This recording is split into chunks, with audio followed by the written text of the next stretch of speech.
할렐루야. 하나님의 은혜와 사랑과 축복이 우리 사랑하는 성도님들께 풍성하게 임하시기를 예수님 이름으로 축원합니다. 반갑습니다. 오늘 이 시간은 지난 시간에 이어서 마태복음 15장 10절로부터 20절에 있는 말씀, 사람을 더럽게 하는 것이 무엇일까?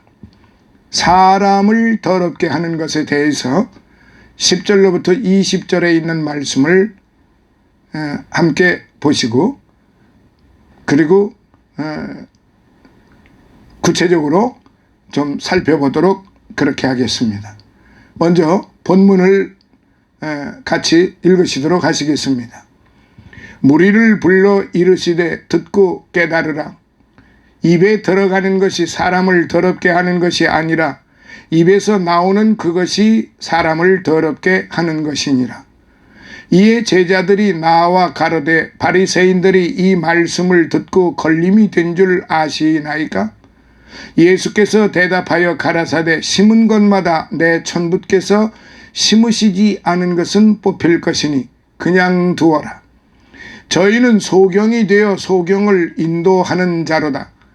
만일 소경이 소경을 인도하면 둘이 다 구덩이에 빠지리라 하신대.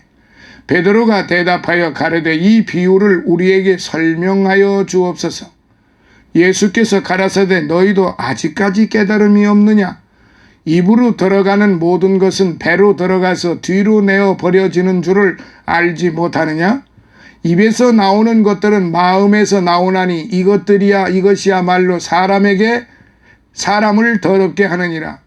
마음에서 나오는 것은 악한 생각과 살인과 간음과 음란과 도적질과 거짓 증거와 회방이니 이런 것들이 사람을 더럽게 하는 것이요 씻지 않은 손으로 먹는 것은 사람을 더럽게 하지 못하느니라. 살펴보도록 하겠습니다. 10절 무리를 불러 이르시되, 종교 지도자들과의 논쟁이 끝난 뒤 무리들에게 종교 지도자들의 잘못을 지적하며 교훈하는 그런 말씀이에요. 그리고 11절 입에 들어가는 것, 나오는 그것, 손을 씻지 않고 먹는 식물이 사람을 도덕적으로 더럽게 하는 것이 아니라 마음에서 나오는 잘못된 생각, 즉 장로들의 유전이 다른 사람들을 해치는 악한 것들이라는 의미의 말씀입니다. 17절로부터 20절. 그 다음 12절 걸림이 된 에스칸달리스 대산. 에스칸달리스 대산이라는 말인데요. 걸림이 되었다. 에스칸달리스 대산. 즉 넘어지게 된, 실족해 된 이라는 뜻입니다. 예수님의 교훈에 장로들의 유전을 고집하던 종교 지도자들이 실족게 되었다는 의미입니다. 그리고 13절 심은 것, 여기서는 종교 지도자들의 잘못된 가르침인데요. 실로 주님께서 심으신 복음의 씨앗과는 달리 종교 지도자들이 심은 장로의 유전, 즉 가라지는 마지막 날에 모두 뽑혀 불 가운데로 던져지게 될 것이라는 거죠. 14절 그냥 두어라. 진리를 거부하고 회방하는 자에 대한 전도자의 태도를 가르쳐 주는 것입니다. 이는 복음 증거의 사명을 회피하는 말이 아니라 복음을 대적하는 자는 하나님의 주권적인 섭리에 맡기고 그대로 내버려 두라는 뜻이지요. 15절 베드로가 가로되, 여기서도 역시 베드로의 열심과 수제자다운 면모가 엿보이는데요. 설명하여 주옵소서. 종교 지도자에 대한 그리스도의 비난은 당시 상황으로는 상상할 수도 없는 일이었어요. 그래서 제자들은 의아해하면서 비유의 진리를 가르쳐 달라고 당부하였던 것이죠. 16절 18절 예수께서 가라사대 더럽게 하느니라 라고 말씀하시지요. 11절의 비유적 가르침에 대한 해설입니다. 그리고 19절로부터 20절 마음에서 나오는 것, 더럽게 하는 것, 것에 대한 말씀, 이상에 열거된 6가지 죄악은 6과 6서부터 9까지의 계명과 상충이 됩니다. 이처럼 마음의 죄조차도 실제 범죄 행위로 간주하신 그리스도의 가르침은 겉으로 드러난 범죄만을 죄악으로 규정한 종교 지도자들의 가르침과 좋은 대조가 된다는 것이지요. 그런데 오늘날 인간이 만들어 놓은 그 법의 흐름을 보면은 모순된 점들이 참으로 많습니다. 그건 인간적으로 그렇게 만들어 놓은 거예요. 여기 지금 주님은 생각만 해도 범죄라고 그랬어요. 생각만 해도. 근데 인간들이 만들어 놓은 죄는 생각만 해도 범죄라는 것은 인정치가 않는 거죠. 어떤 결정적인 순간에 사람을 죽이겠다고 하는 생각을 가졌는데 그 증거가 없다면 막 사람 속을 어떻게 인간이 그거를 알 수가 있어요. 그러니까 네가 이렇게 죽이기로 작정했느냐?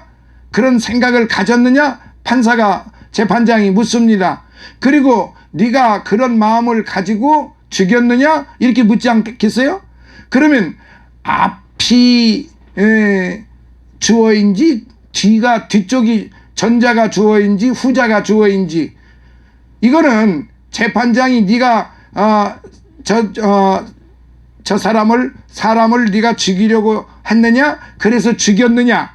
그러면 이 죽였는 자가 주어가 되는 거고, 생각하는 것은 주어가 아니라 이 말이에요. 이게 무슨 얘기냐면은, 이 성경에서는 그 생각만으로도 그것이 범죄 행위로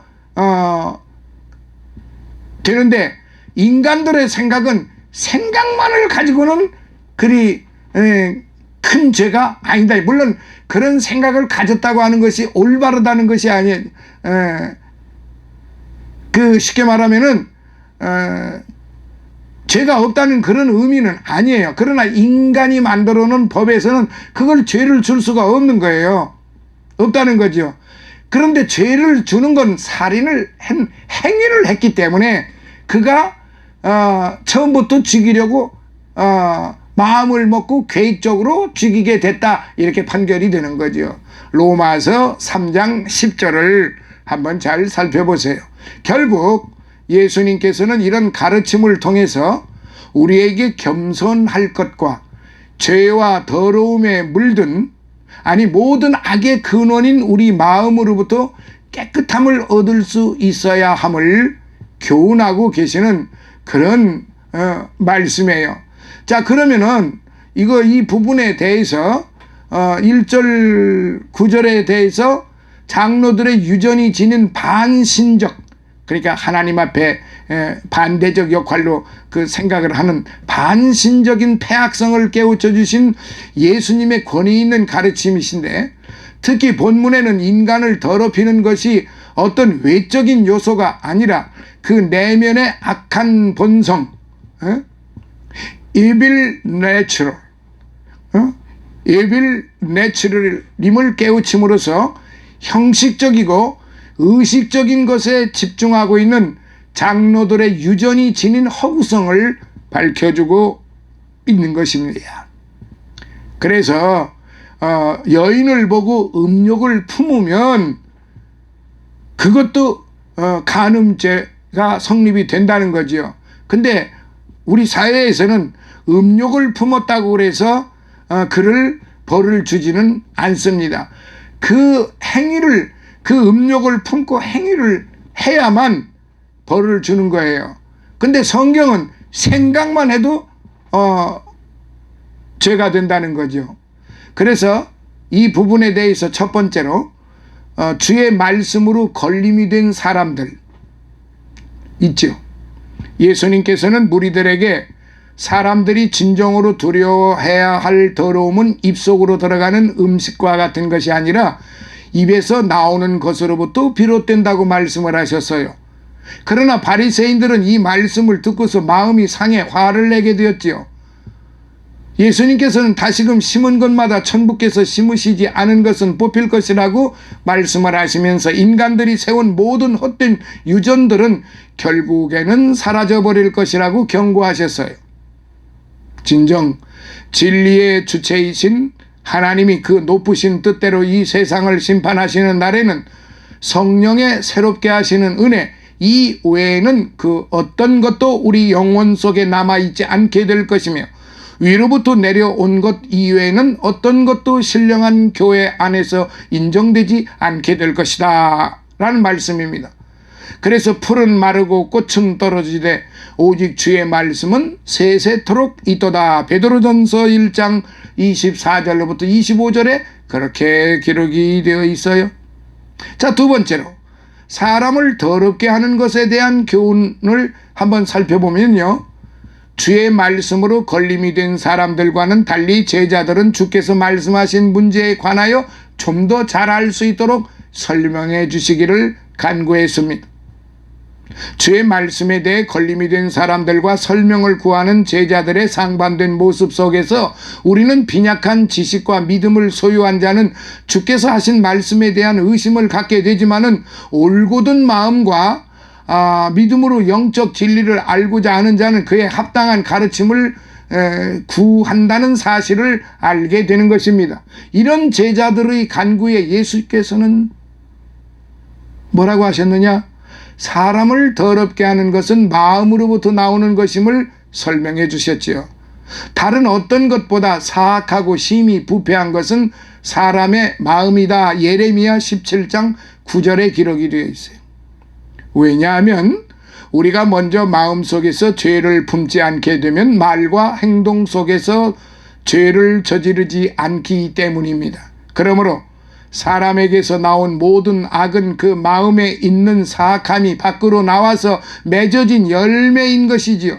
이러한 주의 가르침 속에서 우리는 우리 자신의 마음이 악하고 거짓되다는 것을 깨달을 수가 있어요.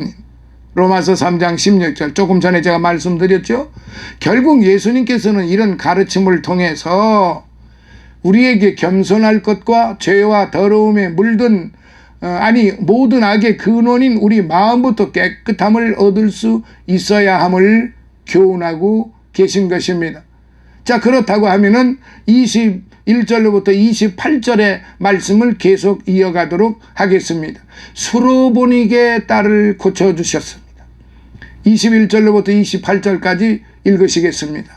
예수께서 거기서 나가사 두로와 시돈 지방으로 들어가시니 가나안 여자 하나가 그 지경에서 나와서 소리질러 가로되 주 다윗의 자손이여 나를 불쌍히 여기소서 내 딸이 흉악히 귀신 들렸나이다 하되 예수는 한 말씀도 대답지 아니하시니 제자들이 와서 청하여 말하되 그 여자가 우리 뒤에서 소리를 지르오니 보내소서. 예수께서 대답하여 가라사대 나는 이스라엘 집에 잃어버린 양 외에는 다른 데로 보내심을 받지 아니하였노라 하신대 여자가 와서 예수께 절하며 가로되 주여 저를 도우소서. 대답하여 가라사대 자녀의 떡을 취하여 개들에게 던짐이 마땅치 아니하니라. 여자가 가로되 주여 올소이다마는 개들도 제 주인의 상에서 떨어지는 부스러기를 먹나이다 하니 이에 예수께서 대답하여 가라사대 여자야 내 믿음이 크도다. 네 소원대로 되리라 하시니 그 시로부터 그의 딸이 나으니라. 아멘. 살펴보겠습니다. 21절 거기서 나가사 지금까지 종교 지도자들과 율법의 정결 문제에 관해 논쟁했던 가버나움을 떠나 가셨다는 뜻이지요. 이는 잠시 후 있게 될지도 모를 종교 지도자들과의 불필요한 충돌을 피하기 위해서였을 것입니다. 이후로부터 예수님은 주로 이방 지역을 다니시면서 이방 전도와 제자 양육에 전력을 기울이셨지요. 두로와 시돈, 팔레스틴 북방에 위치한 지중해 연안의 두 이방 도시이기도 합니다. 두로와 시돈이. 그런데 들어가시니 혹자는 당시 유대인들의 관습에 따라 예수님께서 부정한 자들로 여겨진 이방인들의 땅을 밟지 않기 위해 두로와 시돈의 경계 지경까지만 가셔서 복음을 전하셨을 것으로 추측하기도 합니다. 그러나 이방인 취급을 받던 사마리아 지역에서도 복음을 전하신 예수님의 행적으로 미루어 볼 때 본절은 문자 그대로 예수께서 직접 이방 지역에 들어가셔서 복음을 전파하셨다는 의미로 이해함이 타당합니다. 메이어가 그렇게 또한 표현을 했습니다. 이후 본장에 언급된 그리스도의 복음 사역지와 그 위치는 두로, 시돈, 데가볼리, 마가단이라고 이렇게 볼 수 있습니다. 22절 가나안 여자 수리아의 통치령 안에 기거하는 베니키아 여성으로 보는데 마가는 그녀를 수로보니게 족속으로 언급하고 있는데 NIV 영어 성경에서 시리안 그로 이렇게 표현이 되고 있습니다. 어쨌든 이 여자가 가나안 여성으로 불린 것은 원래 이 땅이 가나안 족속의 영역이었기 때문입니다. 주 다윗의 자손이여라고 하죠.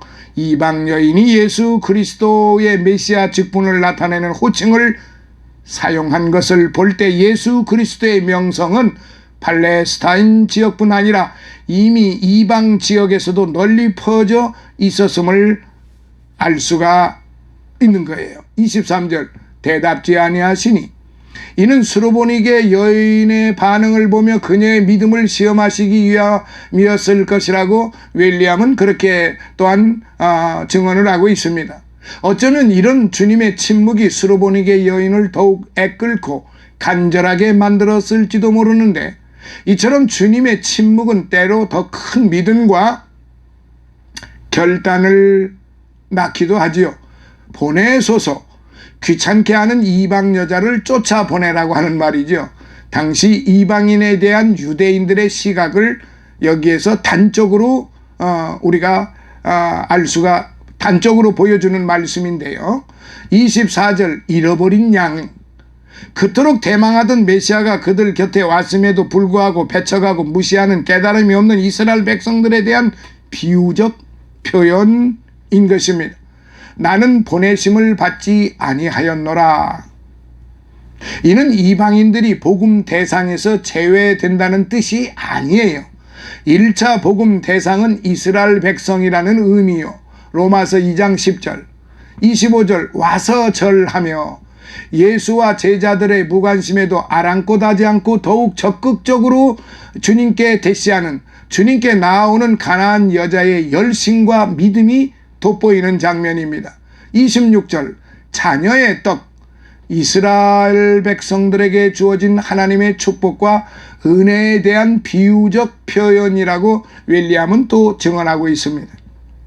개들에게 던짐이 마땅치 아니하니라라고 말씀을 하셨는데 여기서 개는 이방인을 가리키는 유대인들의 일상적 호칭입니다. 이는 이방인들이 축복에서 제외되었다는 뜻이 아니라 순서상 유대인에게 우선적으로 축복이 허락되었다는 의미인 것으로 학자들은 그렇게 증언들 하고 있습니다. 27절 개들도 부스러기를 먹나이다. 부스러기와 같은 하찮은 축복이라도 간절히 사모하는 가나안 여인의 겸손과 믿음이 돋보이는 말씀입니다. 장면이에요.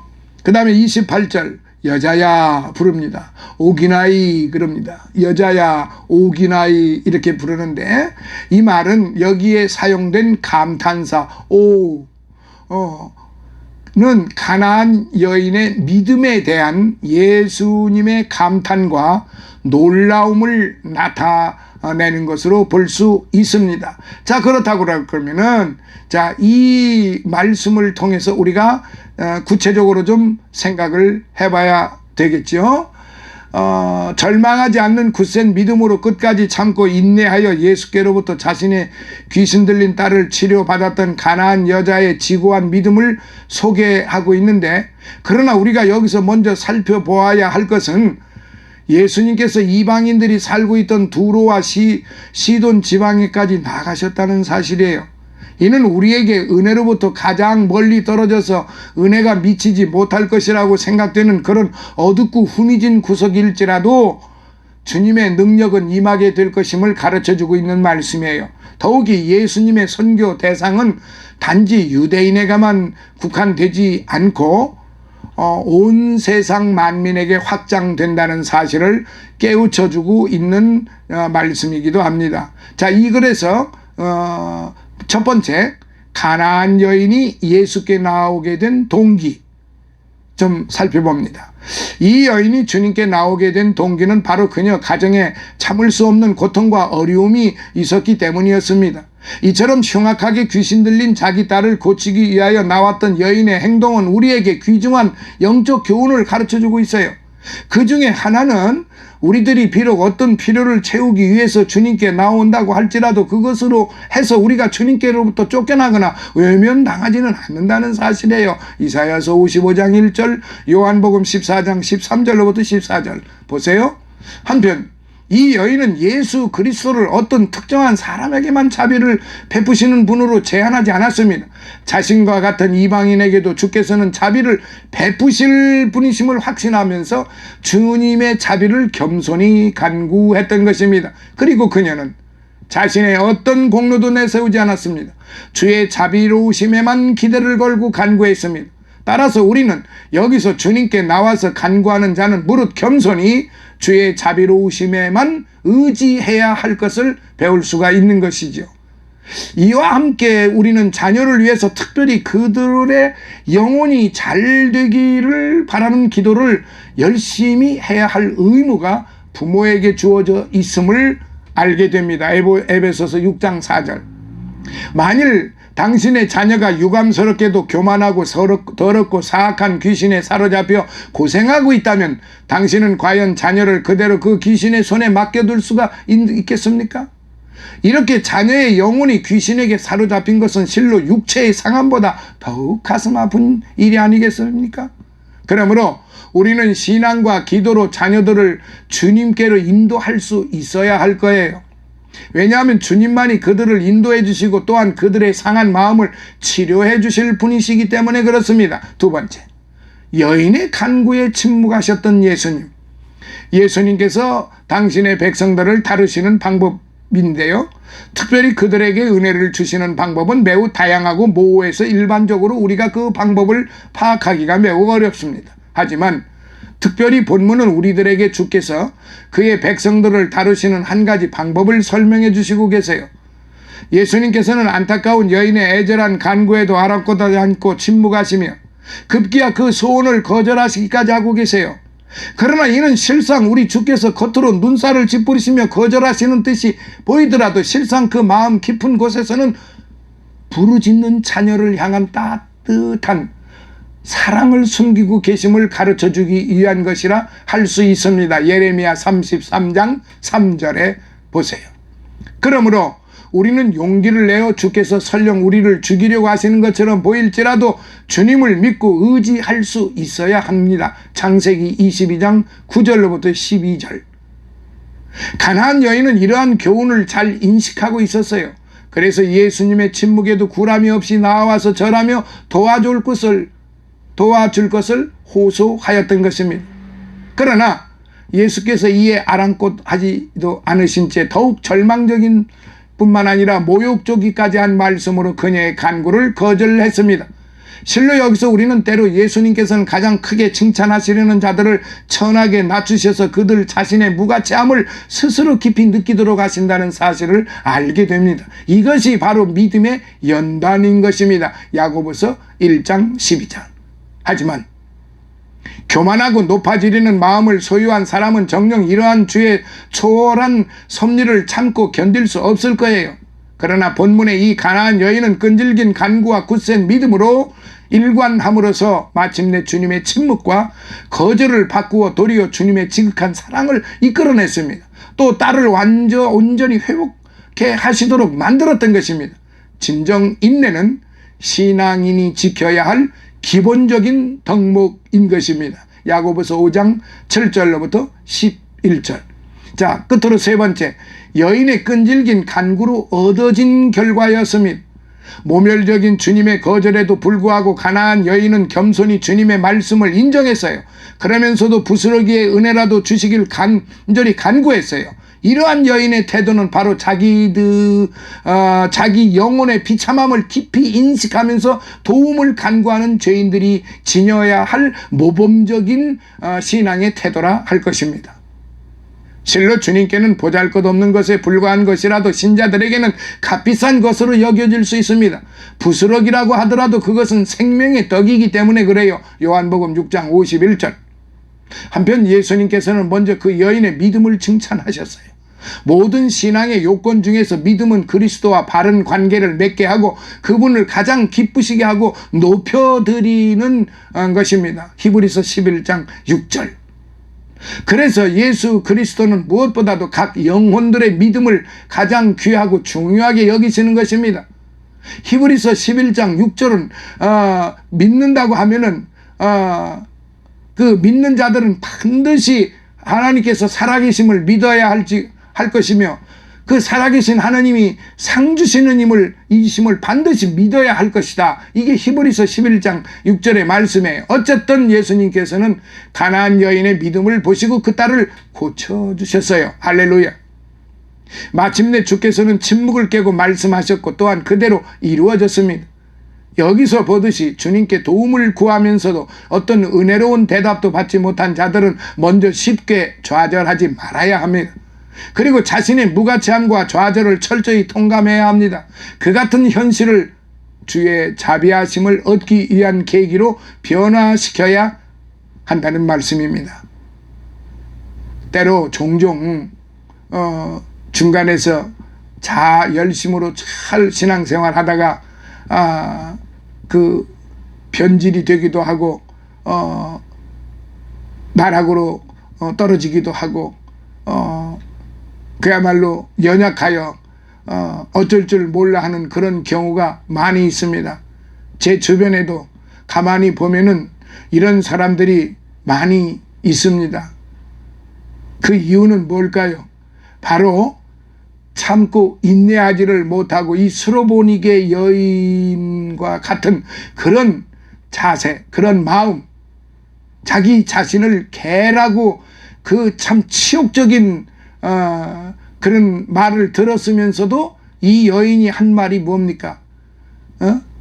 이 여인이 개들도 주인의 상에서 떨어지는 부스러기를 주워 먹나이다. 이건 뭐냐면은 자기 자신을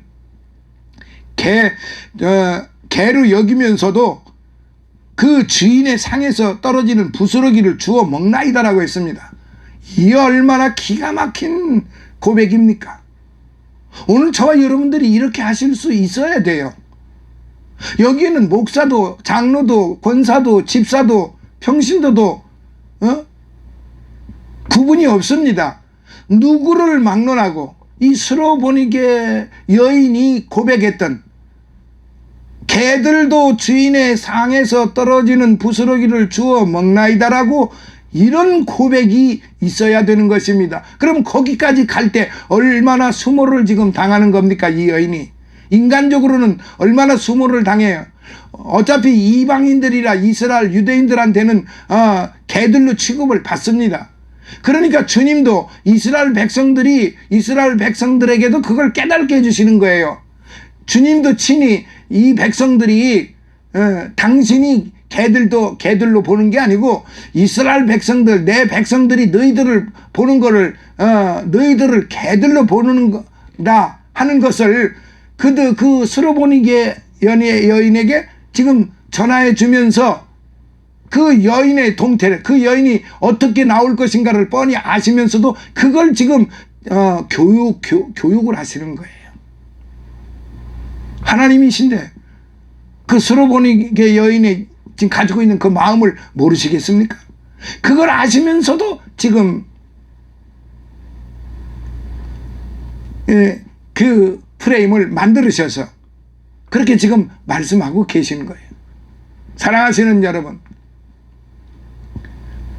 주님께 도움을 구하시는 분이, 주님을 믿는 분이, 주님께 기도하시는 분들이, 목사님들이, 장로님들이, 권사 집사님들이, 중간에 기도하다가 에이 아무리 기도해도 안 들어주시네 이렇게 하시는 분보다는 수로보니게 같은 목사, 수로보니게 같은 장로, 수로보니게 여인 같은 목사, 장로, 권사, 집사들이 되신다고 하면은 오늘 저 역시도 똑같이 같은 것입니다. 그렇게 되신다고 하면은 우리 주님이 어찌하시겠습니까? 이 결과가 나와 있지 않습니까? 여자야 네 믿음대로 되라. 여자야 네 믿음대로 되라는 것 지금 말씀인 것입니다. 네 믿음대로 다 이루어졌다. 그래서 주님이 그 문제를 수로보니게 여인의 그 소원을 들어주셨다 이 말이에요. 우리는 그렇게 기도해야 합니다. 그런 믿음을 가져야 합니다. 저는 빼놓고 여러분만 그렇게 하시라는 게 아니에요. 저도 여러분과 동일한 그런 수로보니게 여인과 같은 그런 믿음, 그런 인내함, 그런 겸손과 그것을 배워야 되고 그것을 우리가 본받아야 되는 것입니다. 할렐루야. 오늘은 두 번째 수로보니게 여인, 그러니까 앞전에 제가 말씀드린 것처럼 바로